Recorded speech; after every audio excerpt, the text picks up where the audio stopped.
Pemirsa, realisasi sementara penerimaan pajak tahun 2019 lebih rendah daripada target atau mengalami shortfall hingga 245,5 triliun rupiah. Angka ini merupakan kinerja pajak terburuk setidak-tidaknya dalam 5 tahun terakhir. Menteri Keuangan pun telah menyiapkan sejumlah strategi untuk menggenjot penerimaan pajak di tahun 2020. Kami akan menganalisis fenomena anjloknya pendapatan pajak Indonesia pada tahun 2020. Apa pengaruhnya terhadap pendapatan negara dan juga apa pengaruhnya terhadap belanja negara. Yang pertama, bagaimana kondisi pendapatan pajak negara di tahun 2020? Penerimaan pajak negara per Agustus 2020 mengalami penurunan di periode yang sama pada tahun 2019 sebesar 13,4% di angka 798,1 triliun. Menteri Keuangan Sri Mulyani Indrawati memaparkan penerimaan pajak hingga bulan Agustus turun sebanyak 15,6%. Secara tahunan, totalnya penerimaan pajak baru mencapai 676,9 triliun. Jumlah ini baru mencapai 56,5% dari target yang ditentukan dalam Peraturan Presiden Nomor 72 Tahun 2020, yakni sebesar 1.198,8 triliun. Padahal pada Agustus itu sudah hampir memasuki triwulan yang ketiga. Dalam analisis kami kumpulkan dari beberapa sumber, ada 5 penyebab utama kenapa pendapatan pajak negara pada tahun 2020, khususnya di masa pandemi COVID-19 itu menurun. Yang pertama adalah penurunan pertumbuhan ekonomi, serta perang harga minyak antara Arab Saudi dan Rusia.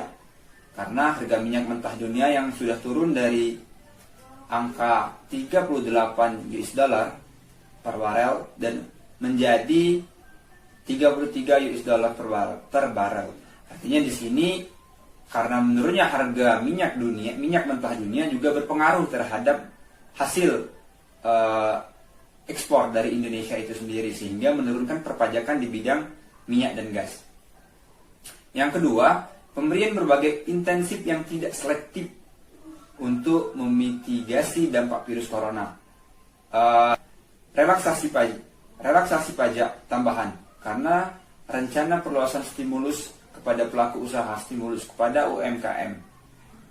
Seperti stimulus kepada UMKM untuk menghidupkan, dengan harapan menghidupkan kembali ekonomi Indonesia. Tapi itu adalah merogoh kocek dari pendapatan negara sendiri. Yang keempat adalah pengurangan tarif pajak penghasilan badan dari 25% menjadi 22%. Artinya di sini juga merosot pendapatan negara melalui pajak penghasilan. Yang kelima atau yang terakhir adalah potensi penundaan PPh dividen jika rancangan undang-undang Omnibus Law itu ditetapkan ataupun disahkan.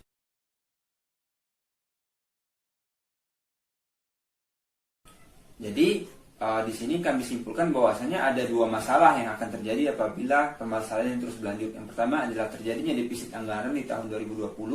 Yang kedua adalah terjadinya masalah-masalah di tahun selanjutnya apabila pendapatan pajak ini terus merosot.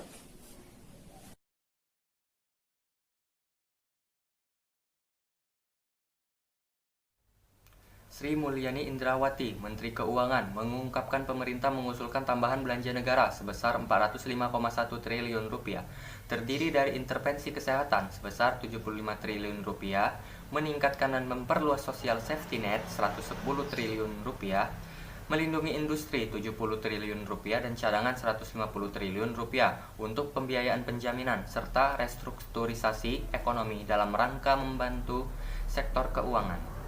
Dari situs resmi Kementerian Keuangan Republik Indonesia, Menteri Keuangan Sri Mulyani Indrawati juga menyampaikan rasio pajak dan tingkat kepatuhan pajak di Indonesia bisa menghindari atau mengatasi defisit anggaran jika rasionya tinggi.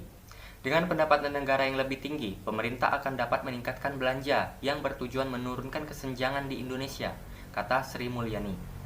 Peningkatan belanja guna untuk masyarakat miskin dan mengurangi kesenjangan. Selain meningkatkan pajak dari sisi penerimaan kas negara, juga bisa menerbitkan obligasi sehingga meningkatkan penyerapan uang masyarakat.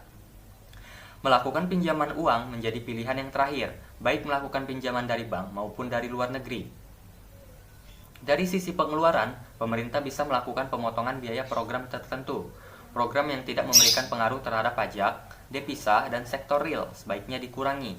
Kemudian, pengurangan-pengurangan rutin dan mengurangi subsidi yang terlampau besar seperti BBM, listrik, dan lainnya.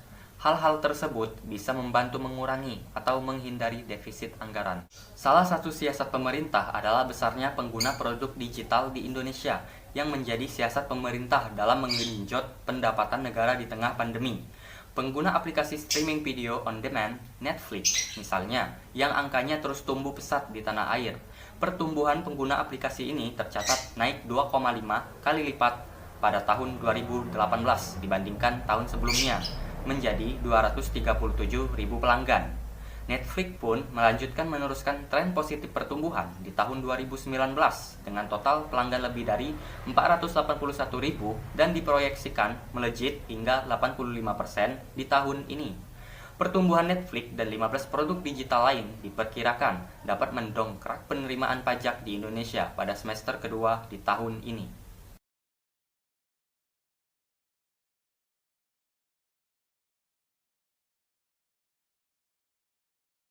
Terlihat dari tingginya pengguna konten film digital seperti Netflix, estimasi PPN dari pungutan pajak digital kepada Netflix dapat mencapai 4,44 miliar hingga 15,32 miliar per bulan. Realisasi dari kebijakan pemerintah dengan menggenjot pendapatan negara berbasis pajak dengan mengoptimalkan penerapan perpajakan digital tidak hanya melalui perusahaan seperti Netflix, melainkan kegiatan perdagangan melalui sistem elektronik pun sudah mulai berjalan mulai 1 Agustus 2020. Kementerian Keuangan secara resmi telah menunjuk perusahaan digital asing untuk mengenakan pajak pertambahan nilai atau PPN atas pemanfaatan produk digital dari luar negeri yang merupakan bagian dari upaya pemerintah meningkatkan penerimaan negara. Adapun total, sampai saat ini sudah ada 16 perusahaan digital asing yang berkewajiban menarik, menyetor, dan melapor PPN. Pada gelombang pertama, ada 6 perusahaan digital yang menerapkan PPN meliputi Amazon Web Service, yang kedua Google Asia Pasifik, yang ketiga Google Irlandia, yang keempat Google, yang kelima Netflix Internasional, dan yang keenam Spotify.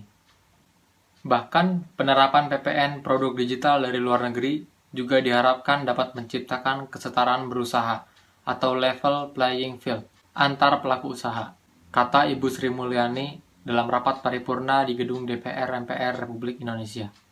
Hasil dari kebijakan tersebut berdampak pada pendapatan negara untuk tahun 2021. Menteri Keuangan menyampaikan optimalisasi pajak digital atas konsumsi barang atau jasa perusahaan luar negeri ini bertujuan untuk menambah amunisi penerimaan pajak tahun depan. Dalam rancangan anggaran pendapatan dan belanja negara atau RAPBN pada tahun 2021, pemerintah memperkirakan penerimaan perpajakan sebesar 1.481,9 triliun atau tumbuh 5,5% dibanding target Peraturan Presiden Nomor 72 Tahun 2020, yaitu senilai 1.404,5 triliun.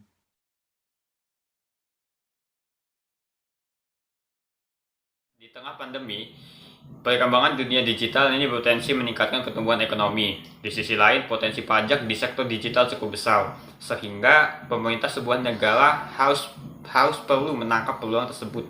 Berdasarkan data yang dikumpulkan oleh Asosiasi Pengguna Jasa Internet Indonesia atau APJII, pengakses internet di Indonesia mencapai angka 130,7 juta orang.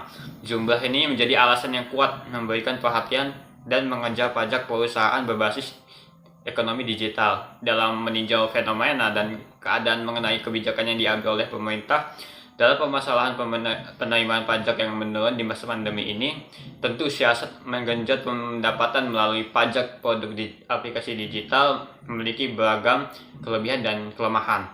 Dari menganalisis kebijakan tersebut, kami menyimpulkan terdapat 3 yang menjadi kelebihan dari penerimaan pajak produk digital ini. Yang pertama adalah memperoleh penerimaan yang lebih besar dari sektor lain serta basis pajak yang berlaku ini selayaknya produk konvensional lainnya. Diproyeksikan, peningkatan nilai dari aktivitas ekonomi berbasis digital pada tahun 2025 akan mencapai 130 US dollar. Hal ini menunjukkan potensi pajak yang bisa kita pikirkan Indonesia dapat terima. Dilihat secara konsep, di banyak negara VIT atau VPN, pajak pertambahan nilai ini memiliki kesamaan, yaitu sebagai pajak yang dikenakan kepada konsumen akhir untuk negara masing-masing.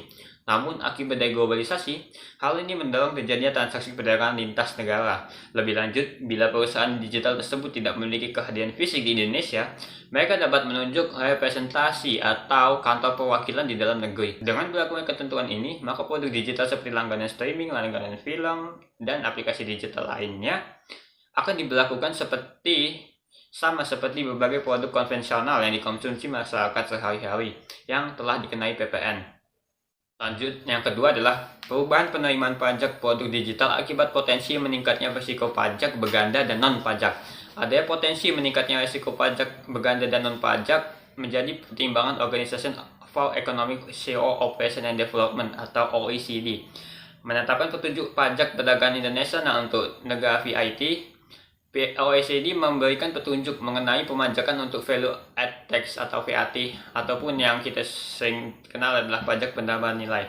Mengacu pada pedoman tersebut bahwa perdagangan internasional yang menggunakan destination principle atau prinsip tujuan akan menjelaskan bahwa PPN untuk barang kena pajak atau jasa kena pajak dikenakan pajak sesuai dengan di mana tempat pemanfaatannya. Nah, kelebihan yang ketiga, kebijakan memungut pajak produk digital merupakan bentuk mengedepankan filosofi netralitas dari pajak. Netralitas dalam pajak sangatlah penting. Pajak tidak boleh mendistorsi keputusan wajib pajak sehingga lebih memilih salah satu sistem perdagangan ketimbang yang lain. Karena itu, negara lain menerapkan tarif pajak penambahan nilai yang sama untuk transaksi digital dan non-digital baik lintas maupun domestik. Pasal 6 ayat 1 Peraturan Menteri Keuangan Nomor 48 Tahun 2020 menyebutkan jumlah pajak penambahan nilai yang harus dipungut pemungut pajak penambahan nilai PMSE adalah 10% dikalikan dengan dasar pengenaan pajak atau DPP.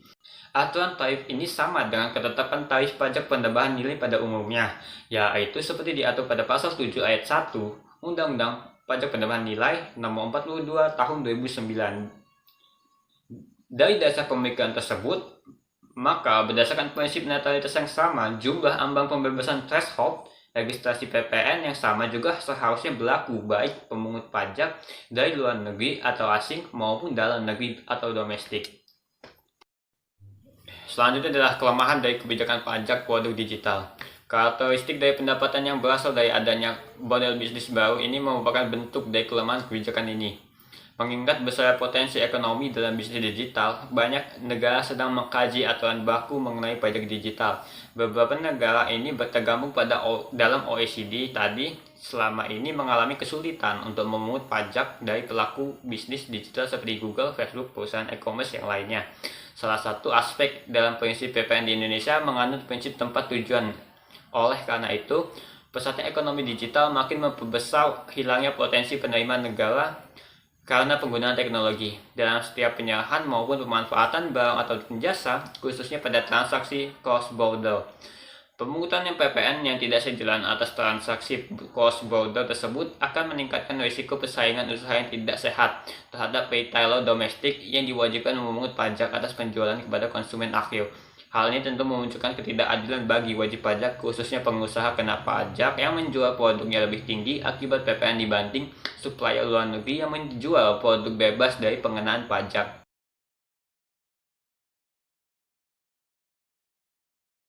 Dari analisis kelompok kami dapat ditarik kesimpulan bahwa terdapat 5 faktor yang menyebabkan penerimaan pajak pada tahun 2020 mengalami penurunan. Yang pertama yaitu karena penurunan harga minyak mentah di dunia. Yang kedua karena pemberian insentif pajak. Yang ketiga relaksasi pajak untuk para pelaku usaha. Yang keempat pengurangan tarif PPh. Yang kelima potensi penundaan PPh dividen. Dari semua faktor yang menyebabkan penurunan penerimaan pajak, pemerintah mengusulkan tambahan belanja negara. Dengan begitu, restruksi ekonomi dapat membantu sektor keuangan bisa berjalan. Lalu, pengucuran pengeluaran subsidi yang memberatkan harus dilakukan untuk menghindari defisit anggaran. Menurunnya penerimaan pajak membuat pemerintah melakukan hal visioner dengan menetapkan pajak dari produk digital. Hal tersebut merupakan salah satu jalan untuk menambah penerimaan pajak di tengah kondisi pandemik. Pungutan pajak digital pada beberapa perusahaan asing juga memberikan tambahan penerimaan pajak pada tahun 2021. Dengan adanya penarikan pajak melalui produk digital, dapat memiliki kelebihan dan kekurangan. Kelebihan pertama, potensi penerimaan produk digital diprediksi lebih besar daripada sektor lain. Yang kedua, mengurangi adanya potensi penerimaan pajak berganda. Dan yang terakhir, dapat memberikan netralitas pada perpajakan. Dengan beragam kebijakan yang dibuat pemerintah, kelompok kami memberikan saran jika pemerintah meninjau kembali kebijakan insentif pajak, dikarenakan insentif pajak rawan akan ketidakseimbangan neraca tabungan dengan investasi di masyarakat. Sedangkan insentif ini perlu dikendalikan dengan benar agar berkorelasi ke teori distribusi pendapatan, yaitu keseimbangan neraca. Jadi perlu adanya penyesuaian tarif terhadap insentif pajak agar penerimaan pajak menimbulkan sifat pajak yang proporsional. Tidak selamanya penerimaan pajak itu didasarkan untuk mencapai pendapatan, tetapi juga untuk mencapai tujuan yang lebih baik di masa depan. Sekian dari kelompok kami. Wassalamualaikum warahmatullahi wabarakatuh.